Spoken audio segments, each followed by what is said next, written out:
Hi everyone. The portion of human trafficking that I will be focusing on today is called forced criminality. So, what is forced criminality?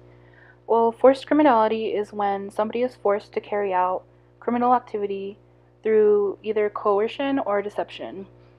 Forced criminality can take many forms, some of which include drug trade, drug production and drug distribution, begging, pickpocketing and bag snatching, ATM theft, selling counterfeit goods, prostitution, terrorism, and even murder. So, social welfare fraud is another type of forced criminality that can take place, and social welfare fraud is when exploiters falsely apply for tax credits and other welfare benefits using the victim's information. There's usually horrific abuse that is used against the victims in order to coerce them into falsely applying for these benefits. So, where does forced criminality happen?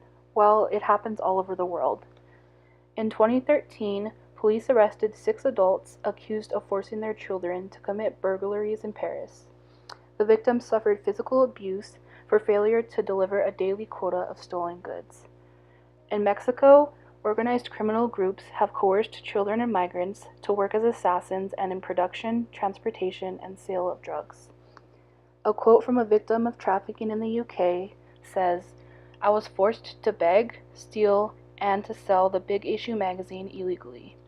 After working for 12 hours each day, I would be collected, searched, and beaten.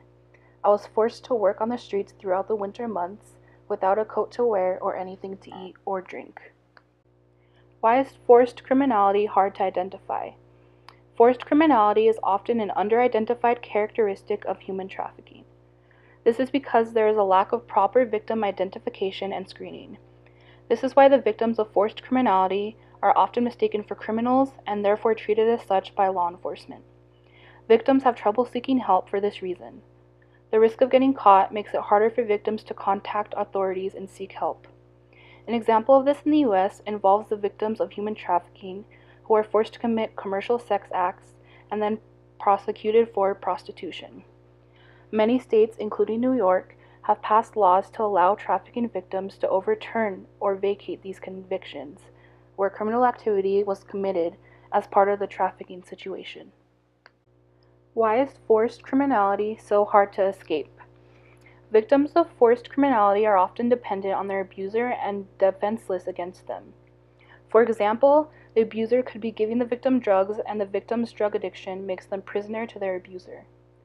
Another factor that makes victims dependent on their abuser is if the victim is a child. The child has no other option other than to obey and might perceive their behavior as normal because they don't know any better. Victims may also owe money to their abuser, and the abuser threatens violence against them if they don't commit crimes to pay off their debts. The abuser might also threaten victims' family and friends to make them obey. So, how can forced criminality be stopped? It is important that governments develop and implement policies to identify trafficking victims and protect them from prosecution.